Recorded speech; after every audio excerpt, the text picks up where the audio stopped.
Sheila Zilinsky Show, the only show to give you the truth behind the headlines, prophecy, and the deeper things of God. Now, here is your host, Sheila Zilinsky. Hi, everyone, and welcome to the Sheila Zilinsky Show for this Monday, October 17, 2016 edition. I broadcast weekdays, that's Monday to Friday at 6 p.m. Eastern Time, right here on WINB and on WWCR, and as well as there are a lot of other ways to listen. You can simply go to the listen page at weekendvigilante.com, including the customized apps for smart device and downloading the podcast for those of you that want to take the show on the go. Well, I want to jump right into my topic today. I'm entitling today's teaching, Harmless Fun or Demonic Doorway, Halloween, and how fitting for this time of year. We know on October 31st, spooky beings, superheroes, cartoon characters, and rubberized celebrities will line the streets and malls, anticipating sugary rewards. Compelled by shouts of trick or treat, children of all ages will tote receptacles of various size and weight, harboring the result of the night's hunt. And you know it as Halloween. And while for most it seems like just some harmless annual activity, well, its roots run very deep in ancient paganism. Now you have to remember the Luciferian Illuminati have always twisted and perverted and totally messed with our calendar throughout time to infuse their ritualistic occult pagan holidays, or as I call them, their holy days, if you want to call it that. The Luciferian elite observe 8 major nights. There are others, but the main ones are December 21st is Yule, winter solstice, February 1st, Imbolg, March 21st, Ostara, that's their spring equinox, May 1st is Beltane, June 21st is summer solstice or Litha, August 1st is Lunisod, and September 24th is the autumn equinox or Mabon as they call it. But October 31st is undoubtedly the highest and holiest night of sacrifice for the Illuminati. We know it as Halloween, but it's actually All Hallows Eve, and it originated in 7th century AD. It was celebrated on the 13th of May, and it was a night for remembering deceased saints and martyrs. The date was later changed to November 1st in order to Christianize the pagan holidays Beltane and Samhain, festivals of summer, winter, and fire. Throughout Europe, Halloween, the night which marks the transition from autumn to winter, seems to have been an old time of year when the souls of the departed revisited their homes in order to warm themselves by the fire. They say such ghosts walk the countryside, retrieving offerings of food and drink supplied by living family members. Darker forces roamed the night as well. Demons, hobgoblins, witches on broomstick, all haunting the night with the acts of mischief, the trick. Real witches were also known to revel on Halloween night. According to Man, Myth, and Magic, the witches of Aberdeen danced round an old grey stone at the foot of the hill of Craigluch, the devil himself, playing music before them. Modern witches and Wiccans practice similar nude Halloween traditions, calling on earth spirits and goddesses to visit their knife-drawn circles of power. Well, if you want to meet the original Halloween witch, it was Hecate. The goddess Hecate was the Titan earth mother of the wizards and witches, who illustrates perhaps better than any other ancient goddess the connection between Wicca, the Celtic Halloween traditions, and the realm of evil supernaturalism. As the dark goddess of witchcraft, like Isis, like Gaia, was worshipped with impure rites and magical incantations, her name was probably derived from the Egyptian word Heka, which means sorcery or magic, which may explain her association with the Egyptian frog goddess of the same name. And it also probably explains the affiliation of frogs with witchcraft and the various potions of frogworts and hallucinogenic plants. Hecates is actually a hallucinogenic plant also called aconite, which supposedly sprouted from Hades' three-headed guard dog and fell to the ground when Hercules forced him to surface the earth. But in any event, Hecate was known by the Romans as Trivia, which means three roads. Later, when the Latin church fathers compared the magic of the goddess Trivia with the power of the gospel, they found it to be inferior, and thus the pursuit of Hecate's knowledge became known as trivial pursuit, or inconsequential. But the fact that Hecate's followers sincerely believed and feared her magic and presence was legendary. And this was primarily due to her role as the sorceress of the afterlife. But true believers also feared her ability to afflict the mind with madness, as well as her influence over night creatures. She was thought to govern haunted places where evil or murderous activity had occurred. Those areas were believed to be magnets of malevolent spirits, something like haunted houses. And if one wanted to get along with the resident apparitions, well, then you needed to make oblations to the ruler of darkness, Hecate. There was also a vicious night owl, affiliate of Hecate, who flew through the night feeding on bodies of unattended babies. During the day, these owl-like creatures appeared as simple old women, and such may account for the history of Halloween's flying witches. Hecate's devotees celebrated such festivals near Lake Averna in Campania, where the sacred willow groves of the goddess stood, and they communed with the tree spirits, earth spirits. Sounds like today's green gospel. The Gaia-loving occultists. This is all part and parcel of earth spirit summoning. It was here that Hecate was known as Hecate of the Earth, a depiction in which she most clearly embodied the popular Earth Mother spirit that conversed through the cave stones and the sacred willow trees. It was nevertheless her role as the feminist Earth goddess spirit that popularized her divinity and commanded reverence from among the common people. The connection between ancient paganism and the modern customs and costumes of Halloween is very easy to trace. So now that we talked about the Halloween witch, well, let's get into the origins of Halloween. Now, it looks like it would be spelt Samhain, Samhain.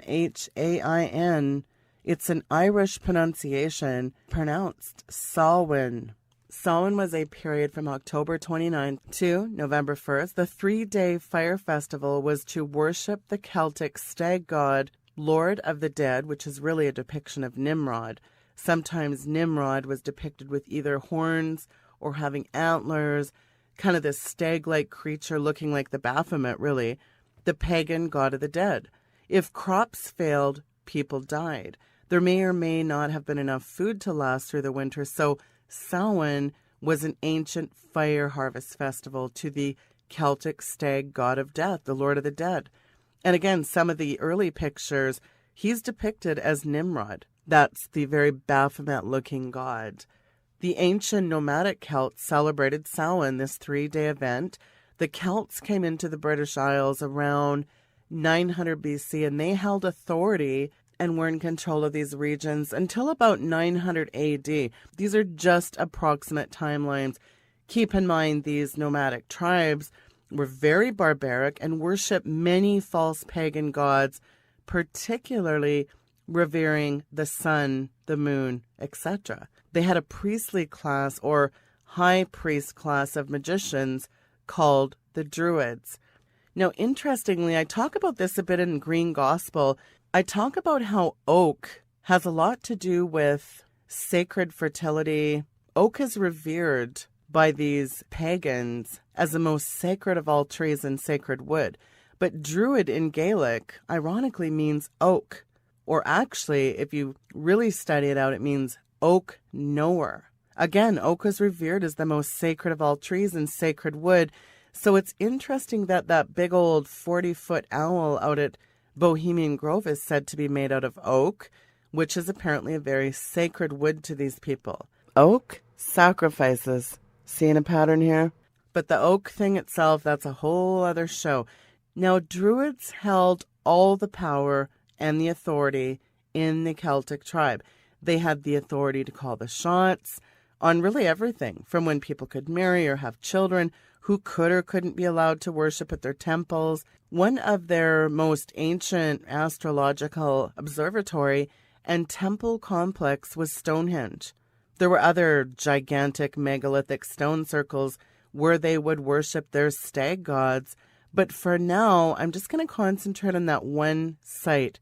Now, Stonehenge, as most people know, is a prehistoric monument in Wiltshire, England. There is some radiocarbon dating that suggests that the first stones were raised between 24 and 2200 BC. The interesting thing is that the blue stones are made out of a rare blue granite that is found only in Scotland, some 80 miles away. You'd wonder how you would move stones weighing anywhere from 4 to 10 tons.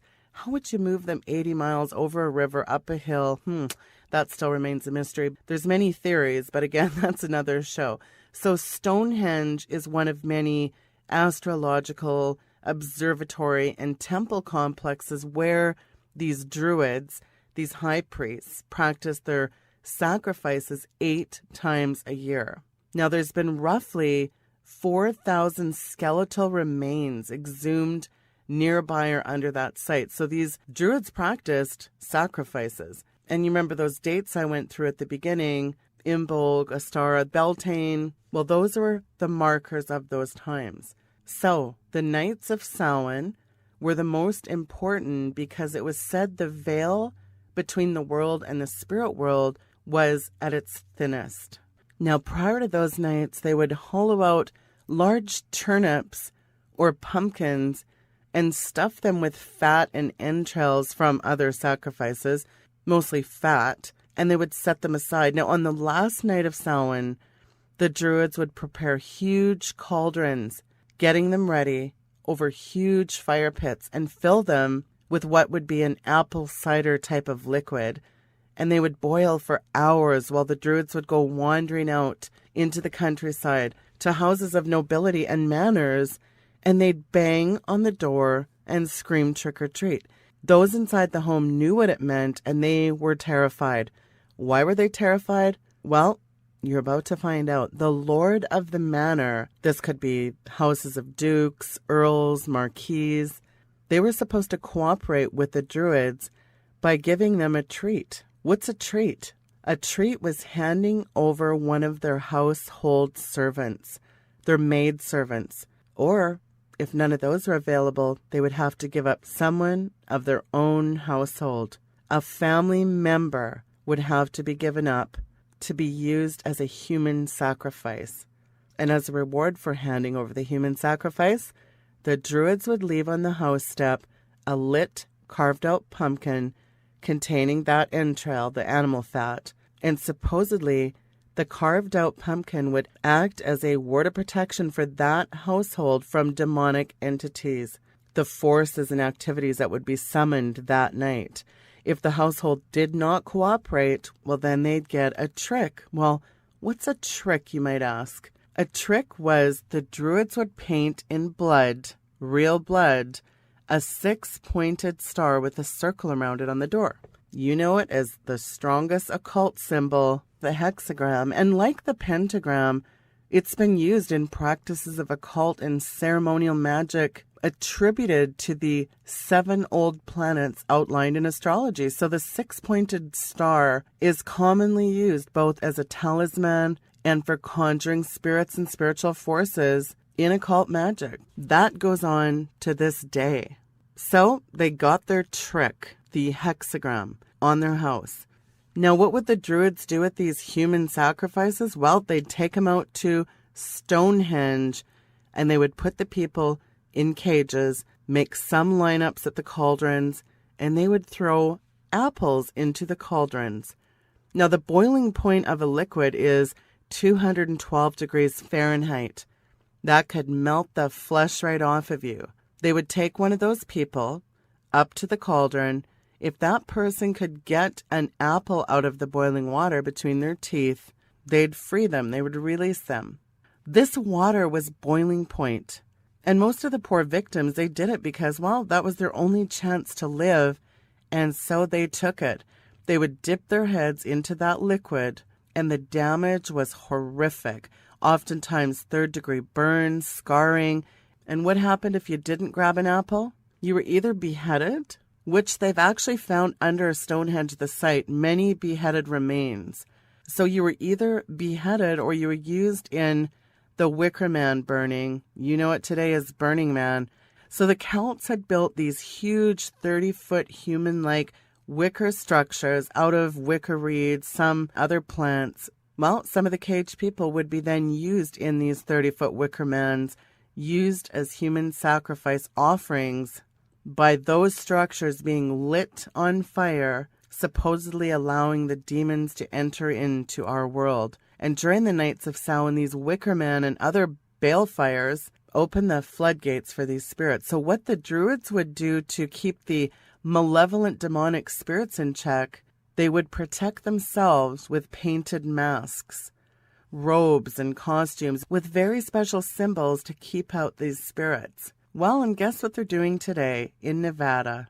They're doing the Burning Man event. Pagans come together from all over the world once a year, and they set up the old Wicker Man. It's the same practice, just a slightly different rendition, but this essentially is the origin of the Halloween costume. Folks, Halloween is nothing more than the Druid pagan worship of the Celtic Lord of the Dead, and these practices still exist today. But wait, you might say, when did the Nights of Samhain become called Halloween? Well, Pope Gregory III deemed November 1st All Saints' Day to honor the Catholic saints, All Saints' Day or All Hallows' Day. So again, people started calling Samhain the night before the Eve of Hallows, All Hallows Evening, and shortened it into Hallow Evening and then Halloween.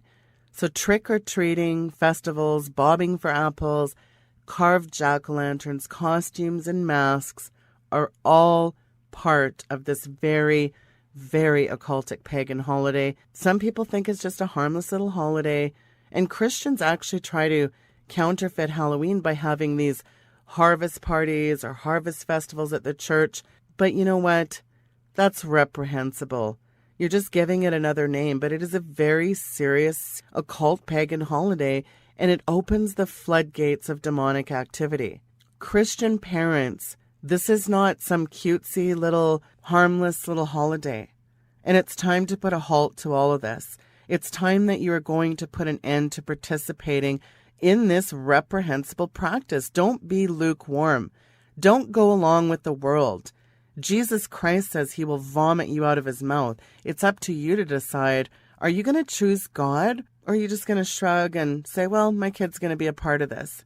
Well, you're responsible for the information, and what you do with it, it's up to you. But now that you know the pagan occult origins, then, well, you're held accountable. And for those that say, well, come on, it's just a harmless little night, it's not really that anymore, don't be deceived. Halloween is the mother of all occult holidays still today. And if you're a Bible-believing, Holy Ghost-led Christian, then you really have no business participating in this any way, shape, or form. The Bible says, what business has dark with light? We're to have nothing to do with these type of practices. This is idolatry, whoredoms, and witchcraft. And you know what comes with that? A curse. God says it in his word. So believers have to recognize that we are to have no type of association with these practices. Think about that eerie feel you get on Halloween. Every non-believer even recognizes there's something that feels evil in the air on Halloween. And you can feel the shift a few nights before. It's very creepy. And guess what? For good reason. Do you know that not long ago, some 300 exorcists flocked to Poland for a week-long congress to examine the current fashion for Halloween-themed monsters like werewolves and vampires the world over, and the apparent connection between this fascination and a surge in demonic possession? The world is now experiencing an explosion of ancient occultism combined with a wicked fascination for ghosts and all things paranormal. In the United States alone, there's as many as 8 million practitioners of witchcraft. And don't get me started how many on college and high school campuses throughout the West. These vampires, werewolves, these creations of the night, they're esteemed as objects of desire. They're idolized by young men and women who view them as cult icons of mystical power. Daily, we're reading how Satanism is spreading to public schoolyards and elementary after-school clubs. City council meetings are being opened with invocations to Satan, and even churchgoers are being enchanted by the darkness. There is a surge in Satanism. The Telegraph, that's mainstream news headlines. That is not Sheila Zilinsky. Mysticism is infecting the church today. I even posted an article on my End Time News headlines. Even Catholic Church says there's a rise in demand for exorcists as traditional religious settings are getting infiltrated with requests for this. And there's a recent spike of zombie-like attacks on people, killings, as well as by individuals claiming to be vampires, werewolves. Now you can throw clowns into the mix. One arrest of a Texas man, he broke into a woman's house, he threw her against a wall, and he tried to suck her blood. There was a Florida teenager who was later charged together with 4 other people for beating a 16-year-old boy to death. 2 of them claimed to be a werewolf hybrid, and investigators acknowledged that these teenagers were part of some vampire cult. If parents and pastors and youth pastors have not been paying attention, well, they need to spend a little time looking at what their children are mentally and spiritually feeding on. Because you know what, folks, we're losing a generation to darkness. Consider as an example the popular youth-oriented magazine Rolling Stone had an article entitled "The Joy of Vampire Sex." Vampires are hot and trendy. The undead is sexy. The article went on to talk about True Blood, the American dark fantasy horror television series produced and created by Alan Ball, based on the Southern vampire mysteries, detailing the coexistence of vampires and humans in a fictional small town in northwestern Louisiana. The first 5 seasons of that, it won a lot of awards, including a Golden Globe and an Emmy. This is True Blood, based on vampires. You know the widely successful Twilight saga. The Twilight franchise box office history, the numbers were staggering, and that's worldwide. So there really is a fascination with the supernatural. Clearly, we can see that. But sadly, even a lot of churches today are very interested in supernatural types of manifestations. Glitter, feathers, fire, glory clouds, shiny, golden, sparkling embers falling out of the sky. In any event, there is many supernatural manifestations, but are they from God? Well, we certainly see the Kundalini spirit is alive and well, so it's very important to have discernment. There's a deeper sign of culturally relevant consequences here, folks. This present captivation by our young people with dark supernaturalism is at all-time highs. If it's not Harry Potter's witchcraft and the Twilight vampirism, it's games with bloodshed, slaughter, witchcraft, occult paganism. It's in all the video games today. It's one of the signs that this age is under demonic influence. Today's youth have exchanged yesterday's pigtails and pop guns for pentagrams and blood covenants. It's something that former generations could not have even imagined. But whether you agree or you completely disagree with my assertion, with everything that is happening in our culture today, Christian leaders should use the month of October and the season of Halloween to address these issues, because there just is no place for us to be involved in Halloween. I hope you enjoyed this teaching. I would like to hear back from you on your thoughts about it. My contact information is there at weekendvigilante.com.